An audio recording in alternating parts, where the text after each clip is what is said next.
loves, we're back with another video. I'm trying my best to post everything that I can every Sunday, so I'm gonna try to be very consistent with it. I was about to hop on video looking crazy, but I was like, I'm gonna do something light for them, let them know. But yeah, let's jump into what we were talking about last week. If you haven't already watched my two previous videos, we started off with an introduction to trauma, and then the previous video was expressing traumatic experiences and voicing your truth. And then this video is going to be about understanding the symptoms that come with those traumatic experiences and the negatives and positives of it. So if I keep looking down or up, I had to write down a list of things that I wanted to talk about so I don't go off on a tangent and lose my train of thought. So if you did watch a previous video, like I stated, I talk about some traumatic experiences that I've endured. And in this video, I want to target specifically the mental illnesses that come with trauma. And I have targeted 4 main things that I want to talk about today. 1 is depression, 2, panic attacks and anxiety, 3, PTSD, and 4, eating disorders. So the first thing we're going to jump into is depression, and specifically I'm talking about MAD, which is major depressive disorder. Depression is characterized as a mood disorder. Mood disorders are disorders that distort or are inconsistent with real life issues, and it affects your ability to function in daily activities. Symptoms of it is it affects how you feel, how you think, sleep, eat, and handle your daily tasks. Depression can be persistent feelings of sadness or emptiness and hopelessness. It can be loss of interest in things that you used to love doing, whether that be cooking or being out with your friends or traveling. It is also a gained or reduced appetite, meaning people who are depressed can typically end up eating more, or it can be the opposite and you find yourself eating less. Suicidal ideation, that comes with feelings of hopelessness, wanting to either kill yourself or feeling you wish you were dead. And slow thinking or movement, meaning how you carry out yourself throughout the day feels like you're dragging. It feels like everything is kind of moving in slow motion for you. It doesn't feel like it's real, if I can say that. And also another symptom is irritability, and that can be either not feeling like you can sit still or be in one consistent environment, or it can turn into bursts of anger or high emotional ranges. A negative that I was noticing when I knew that I had depression is I was doing a lot of isolation. I didn't want to be around too many people. There was a point where I spent almost a week to 2 weeks in bed and I couldn't go to school. Self-harm, that comes with feelings associated with emptiness and kind of numbing the emotions that you're feeling, and it kind of acts as this way to feel something. And for me as well, it was loss of interest in things that I love doing. Maybe if that meant going out, cooking, watching my favorite TV shows, doing art.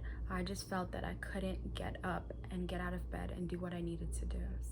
Positive solutions that I found were beneficial to helping me with depression were exercising.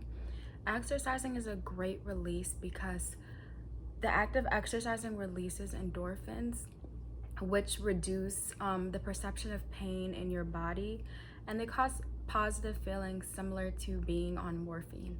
So exercise is not only a healthy and positive coping mechanism, but it as well makes you feel better. So that's what I ended up doing. I got very into the gym.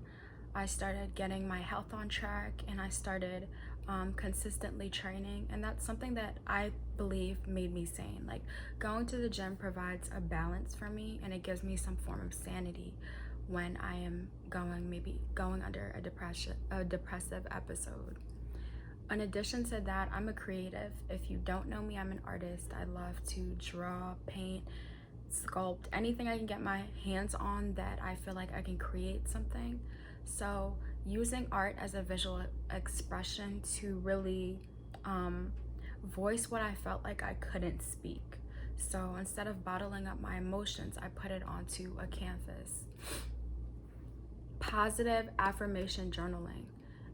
Positive affirmations, I think, are something that genuinely really helped me when I was going through depression. Just not only writing them, but reading them allows you to know that the circumstances that you're in right now are not permanent, and you have the option to change where you don't feel happy. And then it's also allowing yourself to emotionally let out what your mind is thinking and not keep it bottled up inside. So it's a beautiful outlet, and I would highly recommend journaling to anyone. And lastly, of course, speaking to a therapist. If I hadn't gone through therapy, I don't think a lot of the emotions and experiences that I had gone through, I would really understand what they were without looking at an outside perspective. So whether that be going to a friend or going to a parent that you feel like you can trust, but obviously it would be better to go to a professional therapist and really understand what you're going through and proper ways to cope through it. The second thing I want to talk about is panic and anxiety attacks. Those are things I did mention that I also went through throughout my traumatic experiences. What panic is, there's sudden episodes of intense fear. So it genuinely feels like you're in danger when there's really no danger. So it feels like you're having a heart attack, or it can literally feel like you're dying because your emotions are that intense. And it comes with sweating, it can come with shortness and breath, and it can come suddenly, or it can usually be triggered by certain situations, i.e. your trauma. Anxiety, and specifically I'm talking about generalized anxiety disorder. So this is excessive worry and fear about daily situations. It's this constant feeling of being on the edge, like something is gonna happen, or thinking of the worst possible case scenarios to any daily situation that you're going through. It's also difficulty concentrating and having this blank state of mind where you're zoning in and out of, I guess, reality, you could say. It's also comes with difficulty controlling your worry. You feel like you don't have control over everything that you are blowing, out of proportion, and it's really a mental disorder. In addition to that, it's also sleep problems. You can be restless or feel like you're really not getting a significant amount of sleep. That's something that can keep you up all night. Negative things that I felt I experienced, for me personally, I put down ignoring my feelings, ignoring and treating them like it's something that just happens. That is so negative, and it belittles your chance at growth and really understanding what you're going through mentally. Something positive that you can do that I found helpful: breathing techniques. When dealing with panic attacks, I started counting down to 10. For example, I would, in the middle of my panic attacks, I was like 10, 9, 8, 7, 6, 5, 4, 3, 2, 1. That's something that kind of helped me keep level-headed and out of my mind and trying to overextend what I was already panicking about. In addition to that, meditation. Meditation is so essential, and I'll emphasize it 101 times. Finding a space where you can just be present with your emotions, with your feelings. Something that I love to do, I get a yoga mat, I burn some candles, and I sit down and I really allow myself to process everything that's been going through my head throughout the days, throughout the years, and I allow myself to feel it, and then I allow myself to let go of it. Another tip that's helpful, I call it the 5 senses, is naming something that you can see, that you can touch, smell, taste, and hear. That just allows you to know that whatever you may have over exaggerated in your mind is not 100% real if you are still in the environment that you're in. For example, if you can touch where you are, if you can see where you are, it helps you to be mindful.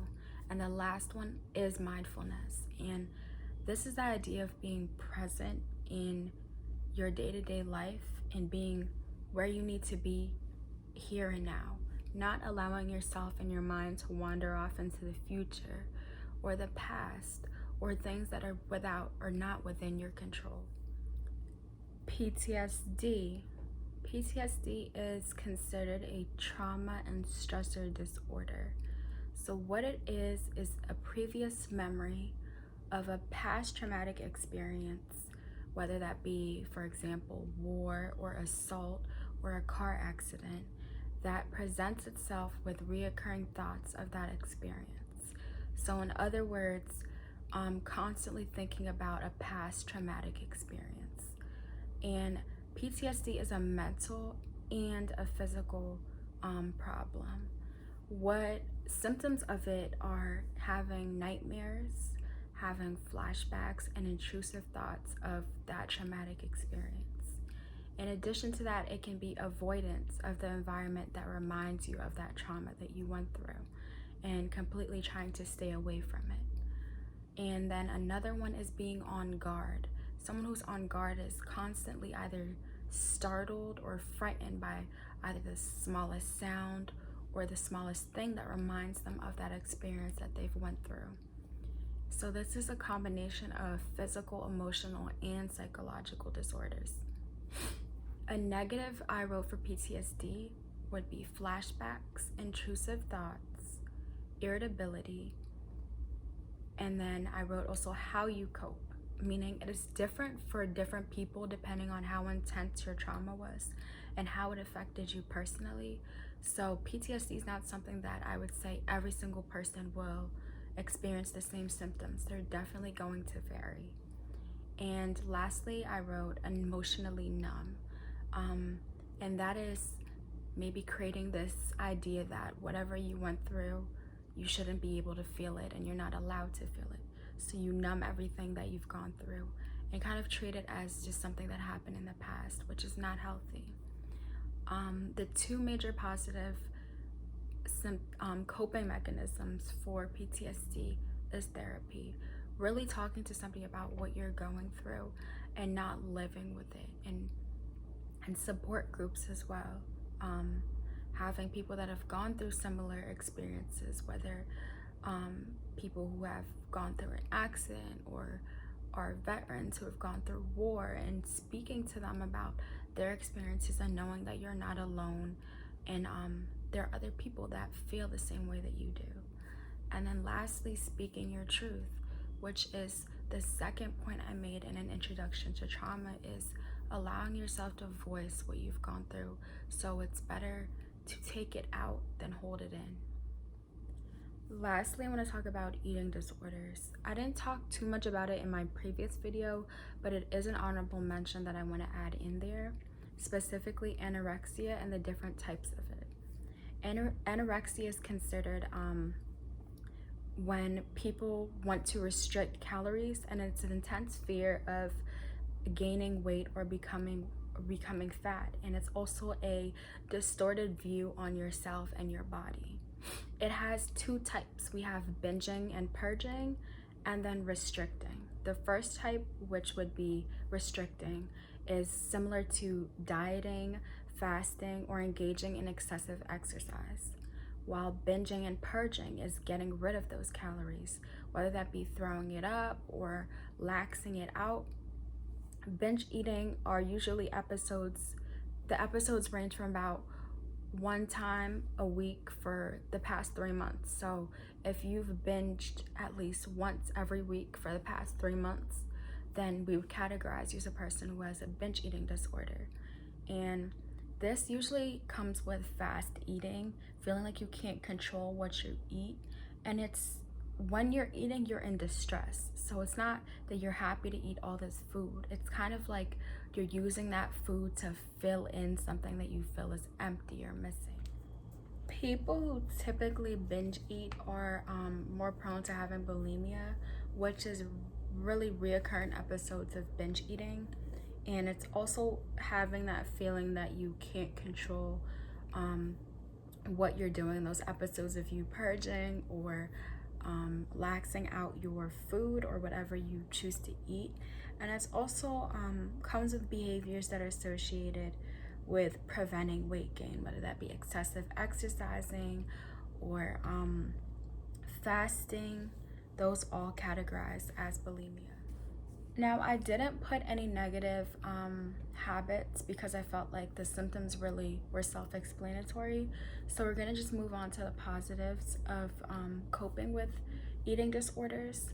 I put down understanding nutrition. That is a big factor. Understanding what's healthy to eat, what's not healthy to eat. Doing research on what your body is good for your body, what's good for you to be eating.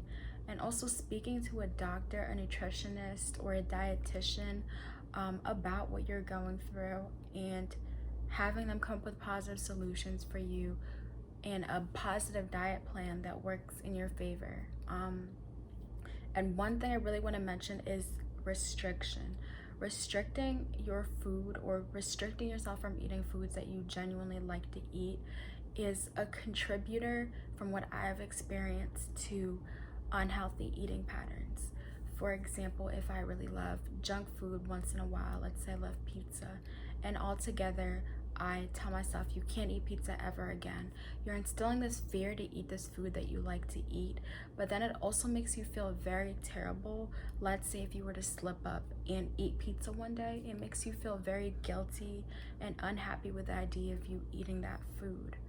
But when we eat food in healthy portions and quantities, meaning once in a blue moon you'll eat pizza, it doesn't allow you to altogether go cold turkey on the foods that you like, but allows you to have a balance of both healthy and things that you enjoy eating, because eating shouldn't be something that you dread doing or you feel like it should be a whole Olympic sport to figure out what you want to eat, what you don't want to eat, and then feeling guilty about what you eat. So that wraps up this introduction, the small little intro to understanding symptoms, negative and positive, and mental illnesses too associated with some of the traumas that I talked about in the previous video. What I want to talk about next is how do I learn to forgive and live with what happened to me. So this is a complete change and a little shift from what we just talked about now, but it's really understanding and introducing how do I live with experiences that happen to me? How do I not let them define who I am? And how do I learn to heal from them? That is something we'll definitely tackle in the next video on Sunday. In addition, if these videos are really helping you guys, I want to continue to encourage you guys to subscribe and reblog whatever link or anything you see, or my Instagram page, because we do want to continue spreading love and positive energy throughout the universe, because we have enough negativity going around. So if you do feel inspired or you feel that these videos are helping you, please feel free to share, subscribe, and drop the link.